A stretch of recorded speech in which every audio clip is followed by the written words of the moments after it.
Pejgamberi alayhis salam ka thonë kënaqësia e Zotit është kënaqësia e prindërve. Hidhrimi i Zotit është hidhrimi i prindërve. I tha njëri dietar, njëri që i kërkoi sugjerim, tha po të them mos bëhet veprim që ti zhvlerëso gjitha veprat e tjera. Tha kush është ai veprim që mi zhvlerëso gjithë veprat e tjera?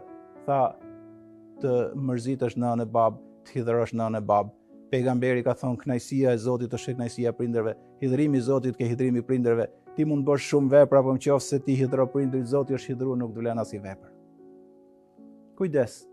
Në emër të Zotit, ai i cili e respekton nënën e bab, ai i cili thot fjalë sa më të mira dhe të buta me nënën e bab, nga herë të rinë kanë turp, ose është kthyer në modë që njeriu flet me arrogancë, nuk i folet nënës e babës me arrogancë.